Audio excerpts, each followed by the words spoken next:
ಮದುವೆಯಾಗ ಹೆಣ್ಣ ಗಂಡ ಅನ್ನುವಂತ ಗೊಂಬಿ ಸಜ್ಜು ಮಾಡ್ಬೇಕಾದ್ರ ಅಲ್ಲಿ ಪ್ರಥಮದಾಗ ಅವ್ನು ಸಜ್ಜು ಮಾಡಿ ಒಂದು ಹೆಣ್ಣ ಒಂದು ಗಂಡ ಆತ ಸಜ್ಜು ಮಾಡ್ಯಾನ ಪ್ರಥಮದಾಗ. ಹೌದ್ರಿ.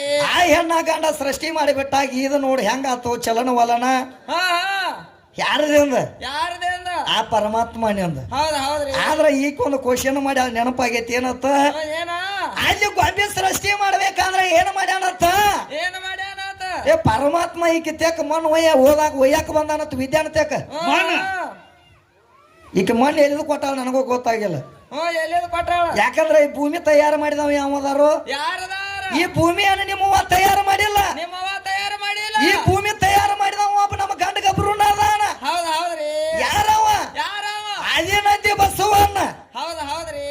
ಆ ಬಸವಣ್ಣ ಈ ಭೂಮಿ ಸಜ್ಜು ಮಾಡ್ಯಾನು.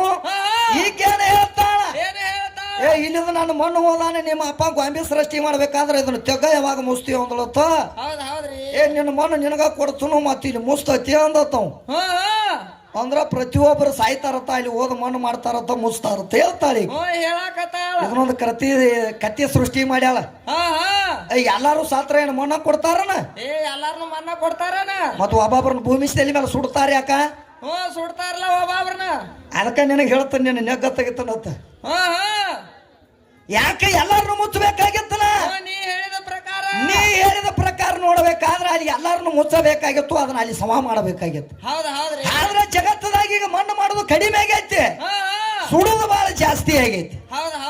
ಅದಕ್ಕೆ ಸುಡ್ತಾರ ಅಂತ ಬಳಕ ಅಲ್ಲಿ ಯಾಕೆ ಸುಡ್ತಾರ ಮತ್ತ ಅಲ್ಲಿ ಬಾಂಧ ಇಲ್ಲಿ ಮತ್ತ ಬರೀ ಯಾವಾಗ ನಿನ್ನ ಮುಸ್ತಾರಂತ ಅಂದ. ಇದೇನು ನೀವು ಮಾತಾಡಕ್ ಹೋಗಬೇಡ ವಿದ್ಯಾಶ್ರೀ. ಅದಕ್ಕೆ ಜಗತ್ತದಾಗ ತಯಾರು ಮಾಡಿದವ ಅವದಾನು. ಯಾರದು ಮಣ್ಣು ಆಗಬೇಕು, ಯಾರದು ಹೆಂಗ ಆಗಬೇಕು, ಯಾರನ್ನ ಹೆಂಗ ಇಡಬೇಕು ಅನ್ನುವಂತದ ಪರಮಾತ್ಮ ಗೊತ್ತೈತಿ. ಈಕಿಗ ಅದು ಗೊತ್ತೈತೇನ? ಈಕಿಗ ಅದು ತಿಳಿಲಾರ್ದ ಮಾತೈತಿ. ಹೆಂಗಂದ್ರ ಒಂದಾನೊಂದು ಊರಾಗ ಗಣಪತಿ ಕುಣಿಸಿರತ್ತ. ಗಣಪತಿ ಕುಣಿಸಿದಾಗ ಇಲ್ಲಿ ಹೆಂಗ ಗಣಪತಿ ಕುಣಿಸ್ಯಾರಲ್ಲ ಹೆಂಗ ಗಣಪತಿ ಕುಣಿಸಿರತ್ತ. ಎಲ್ಲಾರು ಏನ್ ಮಾಡ್ತಿರತ್ತ ಗಣೇಶ ಮೋರ್ಯ ಅಂತಿರತ್ತ. ಅದ್ರ ಒಬ್ಬ ಮೂಕಿದ್ದತ್. ಅವಂಗೇನ ಗಣೇಶ ಮೋರ್ಯ ಅನ್ನಕ್ ಬರ್ತೈತೇನ? ಅವ್ ಗಣೇಶ ಮೋರ್ಯ ಅವಂಗ ಅನ್ನಕ್ ಬರ್ತಿರಕಲ್ಲ. ಅವ್ ಹೈ ಮಾಡವತ್ತ ಅಲ್ಲಿ ಏನ್ ಮಾಡ್ತಿದ್ದ ಮೊದಲ ಮೂಕ. ಅವ್ರ ಗಣೇಶ ಮೋರ್ಯ ಅಂತ ಬಿಟ್ಟ ಮೇಲೆ ಹೈ ಅನ್ನವತ್ತು. ಅವಾಗ ಇದನ್ನು ಪಾರ್ವತಿ ನೋಡ್ಲತ್ತ ಕೈಲಾಸದಾಗ. ಮ್ಯಾಲ ಕೂತು ಪಾರ್ವತಿ ನೋಡಿ ಪರಮಾತ್ಮನ ಕೇಳ್ತಾಳತೆ, ಪರಮಾತ್ಮ 84 ಲಕ್ಷ ಜೀವರಾಶಿ ಎಲ್ಲ ಹುಟ್ಟಿಸಿದವ ನೀನದಿ, ಸಲವಾವು ನೀನದಿ, ಆದ್ರೆ ಯಾಡ ಭಾವನೆ ಯಾಕೆ ಮಾಡಿದಿ ಅಂತ ಕೇಳತ್ತ ಪಾರ್ವತಿ. ಎಲ್ಲಿ ಮಾಡೇನ ಯಾಡ ಭಾವನೆ ಅಂತ ಪರಮಾತ್ಮ ಅಂದತ್ತ. ಏನ್ರಿ ಅವ್ರಿಗೆ ಬಾಯಿ ಕೊಟ್ಟಾರಿ, ಅವ್ರ ಗಣೇಶ ಮೋರ್ಯ ಅನ್ನಕತ್ಯಾರ. ಇವಂಗ ಮುಖನ ಮಾಡ್ಯಾರಿ, ಇವಂಗ ಗಣೇಶ ಮೋರ್ಯ ಅನ್ನಕ ಬರುವತ್ತು. ಅದಕ್ಕೆ ನೀವು ಯಾಡ ಭಾವನೆ ಯಾಕೆ ಮಾಡಿರಿ ಅಂದಳತ್ತ. ಅಂದಾಗ ಪರಮಾತ್ಮ ಅಂದತ್ತ, ಏ ಪಾರ್ವತಿ ನಿನಗ ಅದ ತಿಳಿಯಂಗಿಲ್ಲ, ನಿನಗ ಅದ ಹೊಡೆಯಂಗಿಲ್ಲ, ನೀ ಏನ್ ಆಟ ಶಾನಿ ಅಲ್ಲ, ನಿನಗ ತಿಳಿಯಂಗಿಲ್ಲ, ಸೋಮು ಎದ್ದು ಬಿಡ ಅಂದತ್ತವ್. ಯಾರ್ಯಾರನ್ನ ಹೆಂಗ್ ಇಡ್ಬೇಕು, ಏನ್ ಮಾಡ್ಬೇಕು, ಹೆಂಗ ಹುಟ್ಟಿಸ್ಬೇಕ ಅನ್ನುವಂತ ನನಗ್ ಗೊತ್ತೈತಿ. ನೀ ಸೋಮಿರು ಅಂದಾಗಿ ಕೇಳಲತ್ತ ಈ ಪಾರ್ವತಿ. ಏನ್ ಮಾಡ್ತಾಳ ಈ ಮಶಿಬನಾಳ ಪಾರ್ವತಿ ಬುದ್ಧಿ ಕಲಿಬೇಕಲ್ಲ ನಾನು ಅಂತ ಹೆಮ್ಮೆ ಬಂದಿತ್ತು. ಅವಾಗ ಹಠ ತೊಡ್ತಾಳ ಪರಮಾತ್ಮನ ಜೋಡಿ. ಏನತ್ತ ಒಟ್ಟ ನೀವು ಆ ಮೂಕಗ ಮಾತು ಕೊಡಬೇಕ. ಅವ್ 100 ಸಲ ಅಂದ್ರು ನೀ ಕೊಡಬೇಕ, ನೀ ಕೊಡಬೇಕ ಅಂದಾಗ ಏ ಕ್ವಾಟ್ನ ಹೋಗ ಅಂದತ್ತವ. ಕೊಡ್ತಾನ ಅವಾಗ ಮಾತು ಕೊಡ್ತಾನ ಅವಾಗ ಖರೆ. ಒಂದು ಕುಂಡಲದಾಗ ನೀರು ಮಂತರಿಸಿ ಕೊಡ್ತನು. ಆ ನೀರು ಹೋದ ಅವ್ರ ಮೇಲೆ ನೀನ ಗೋಜ. ನೀ ಆ ಮೂಕಿನ ಮೇಲೆ ನೀರು ಹೋದ ಗೊಚ್ಚಿದೆ ಅಂದ್ರ ಅವಾಗ ಮಾತು ಬರ್ತೈತಿ. ನೋಡದ್ರ ತಗದ ಅಂದತ್ತವ್ ಪರಮಾತ್ಮ. ಅವಾಗ ಮುಣಗೊಂಡ ಹೆಮ್ಮೆ ಆತತಿ. ಈಗ ಮಶಿಬನಾಳ ಪಾರ್ವತಿಗೆ ಗಾಂಡ ಮಾತು ಕೇಳಿದ್ಲ ನಂದು ಇವತ್ತು ಅಂತ ಹೇಳಿ ಗಾಂಡ ಮಾತು ಕೇಳಿದ. ತಾವ ಶಾಣಿ ಆಗವ್ರ. ಅವಾಗ ಆ ಕುಂಡಲದಾಗಿನ ನೀರು ತಗೊಂಡು ಹೋಗಿ ಆ ಮೂಕಿನ ಮೇಲೆ ಸಿಬಿಡಿಸಲತ್ತ. ಮೂಕನ ಮೇಲೆ ಸಿಬಿಡಿಸಿದಾಗ ಮೂಕ ಬಾಯಿ ಬಂದ ಮೇಲೆ ಏನಂದತ್ತ, ಅವ್ ಬಾಯಿ ಬಂದ ಮೇಲೆ ಗಣೇಶ ಮೋರ್ಯ ಅನ್ಲಿಲ್ಲತ್ತ. ಯಾವಕ್ಕೆ ರಂಡಿ ಮಗಳು ನನ್ನ ಮೇಲೆ ನೀರು ಘೋಷಿದ ಕೇಳಂದತ್ತವ್. ಅವ್ ಕೆಟ್ಟದಲ್ಲ ಹಿಂಗ ಆಕೈತಿ ನೋಡು. ಅದಕ್ಕ ಏನ್ ತಗೊಂಡು ಎಟ್ಟು ಇಡ್ಬೇಕು, ಆಟ ಇಡ್ಬೇಕು. ಅದಕ್ಕ ಜಗತ್ತದಾಗ ಹಿಂಗ ಆಗೈತೆ ಅಂತ ತಿಳ್ಕೊಂಡ ಪರಮಾತ್ಮನ ತೆಕ್ಕ ಮಾತು ಹಾದಳತಿಕ್ಕ ಪಾರ್ವತಿ ಏ ಪರಮಾತ್ಮ ನಿನ್ನ ಮಾತು ಕೇಳಲಿಲ್ಲ, ನಿನ್ನ ಮಾತು ಕೇಳಲಾರ್ಕ ನಾನು ರಂಡಿ ಮಗಳಾಗೇನಿ, ಅವನ ಮೊದಲು ಹೆಂಗೈತಿ ಹಂಗ ಮಾಡಿಬಿಡೋದು ಮಾತು. ಇದು ನೋಡು ಹುಚ್ಚಾಟ, ಅದಕ್ಕೆ ನಿನಗೆ ತಿಳಿಲಾರದ ಮಾತೈತಿ.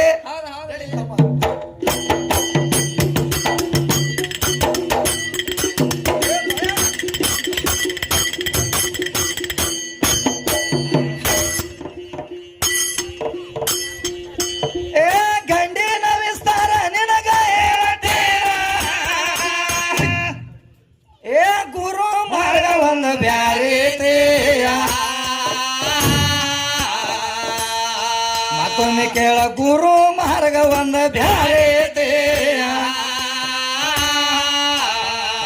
ನಿರಾಕಾರ ಕಾರವನಿಂದ ಬಡಿ ಪೂರಾಗ ಮಗನೇತೆಯ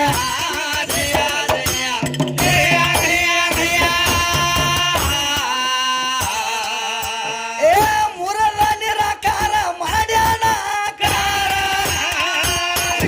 ಮುರದ ನಿರಾಕಾರ ಮಾಡ್ಯಾನ ಆಕಾರ ಏ ಸರ್ವೆಲ್ಲ ಅವನಿಂದ ನಡೆದತೆ ಕೇಳ ಸರ್ವೆಲ್ಲ ಅವನಿಂದ ಹುಟ್ಟೇತೆ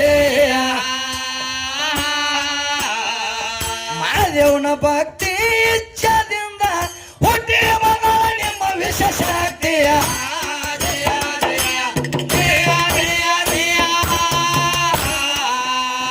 ಹೆಂಗ ಹುಟ್ಟಿ ಬಂದಳ ತಮ್ಮ ಈಕೇನು ತಾನ ತಯಾರಾಗಿಲ್ಲ.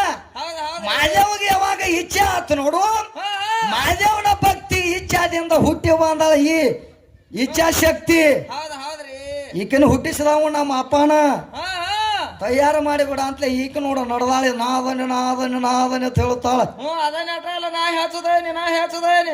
ಹೆಚ್ಚದಾಳಕ್ಕೆ ಎಲ್ಲಿದ ಬಂದಾಳ ಅನ್ನೋದು ಗೊತ್ತಿಲ್ಲ, ಕರೆ ಸೋಮ ಹಂಗ ಹೇಳ್ಕೊತ ಹೋಗೋದೈತ ತಮ್ಮ. ಹಡ್ದಾಳತ್ತ ಮಂಗಳ ಮೂರ್ತಿನ ಹಡ್ದಾಳತ್ತ ಏ ಹೇಳ್ಯಾಳ ಗಾಂಡ ಇರ್ಲಾರ್ದ ಹಡ್ದಾಳತ್ತ. ಗಣಪತಿನ ತಾಕಿ ಬಾಯಿಲೆ ಬರ್ತೈತಿ, ಆ ಗಣಪನ ಆಕಿ ಬಾಯಿಲೆ ಬರ್ತೈತಿ. ಕರೆ ಆಕಿ ಗಣಪತಿನ ಮಾಡಿಲ್ಲ, ಮಂಗಲ ಮೂರ್ತಿನ ಮಾಡ್ಯಾಳ. ಕರೆ ಅಲ್ಲಿ ಮಂತ್ರ ನಿಮ್ಮ ಅವ್ವಂದ ನೋಡ್ದಾಳನ ಜೀವಕಾಳ ತುಂಬಬೇಕಾದ್ರೆ ಅಲ್ಲಿ ಜೀವಕಾಳ ತುಂಬಬೇಕಾದ್ರೆ ನಿಮ್ಮ ಅವ್ವನ ಮಂತ್ರ ನೋಡುದಿಲ್ಲ. ಅಲ್ಲಿ ಪಂಚಾಕ್ಷರಿ ಮಂತ್ರ ನೋಡ್ದ ಪರಮಾತ್ಮನ ನಾಮ ಜಪನೆ ಮಾಡಿದಾಗ ಮಂಗಲ ಮೂರ್ತಿಗೆ ಜೀವಕಾಳ ಬಂದೈತಿ. ಮತ್ತಂದ್ರ ಜಗತ್ತದಾಗ ಅವ್ನು ಶ್ರೇಷ್ಠದಾನತ ನಿನಗೆ ಹೇಳ್ರು ಅದ ನಿನಗೆ ತಿಳಿಯಂಗಿಲ್ಲ. ಅಲ್ಲಿ ನಿನಗೆ ಮಾಡಾಕೂ ಬಂದಿಲ್ಲ. ಅಲ್ಲಿ ಅಪ್ಪನ ಕೂಣ ಐತಿ, ಜೀವಕಾಲ ತುಂಬಿದವ ಅವನು. ನೀ ಅವನ ಮಂತ್ರ ನಾಮ ಜಪನೆ ಮಾಡಿದಾಗ ಅವಾಗ ಜೀವಕಾಲ ಬಂದೈತಿ ಅಂದ್ರ ಆ ಪರಮಾತ್ಮನಿಂದ ಸೃಷ್ಟಿ ಅದವದ ನಾವು. ಹಂಗ ನಿಮ್ಮವ್ವನಿಂದ ಏನಾಗೈತಿ ಹೇಳೋಣ ಆಕತ್ತ ಅಂತಲೇ ಈಕಿದು ಒಂದು ಹೇಳ್ಯಾವ ನೋಡು, ಸೊಲ್ಯೂಷನ್ ಬಾಟ್ಲಿ. ಏನ ಸೊಲ್ಯೂಷನ್ ಬಾಟ್ಲಿ? ಇದು ಸೊಲ್ಯೂಷನ್ ಬಾಟ್ಲಿ ಆಗೈತಿ, ಹಿಚ್ಚಕಿ ಬಿಟ್ಟ ಅಂದನ ಅಂತಲೇ. ಏ ಸೊಲ್ಯೂಷನ್ ಬಾಟ್ಲಿ ನೀ ಇದು ಹಿಚ್ಚಕಿ ಬಿಡ್ತೈತೆ ಅಂತ ಹೇಳ್ತಾಳ. ಯಾರ ನೋಡತಾಳ ಸೊಲ್ಯೂಷನ್ ಬಾಟ್ಲಿ ಆಗಿದ್ವತ್ತ ತಮ್ಮ. ಸೊಲ್ಯೂಷನ್ ಬಾಟ್ಲಿ ಯಾರಾಗ್ಯಾರ? ಸೊಲ್ಯೂಷನ್ ಬಾಟ್ಲಿ ನಾ ಆಗಿಲ್ಲ, ಅವಿದ್ಯ ನನ್ನ ಕೈಯಾಗ ಸಿಕ್ಕ ನೀ ಜೋತ ಬಿದ್ದದಿ ನೋಡು. ಹೆಂಗ ಜೋತ ಬಿದ್ದದಿ? ಸೊಲ್ಯೂಷನ್ ಬಾಟ್ಲೆ ನಮ್ಮ ಕಡೆ ದಿನ ದಿನ ದಿನ ದಿನ ಚಾಲೂನ ಐತಿ. ಅದೇನು ಅದ್ರ ಒಳಗಿನ ಟ್ಯೂಬಿನಾಗಿಂದ ಏನು ಹೋಗತ್ತೆ ತಿಳಿದ ಯಾವ ಮಾಲಿಕ್ಕೆ? ಏ ಅದು ಟ್ಯೂಬಿನಾಗಿಂದ ಎಷ್ಟು ಹೋಗತಿ ಕಡೆ ಹಿಂದ ಮಾತು ತಯಾರ ಏನ ಹುಚ್ಚಿ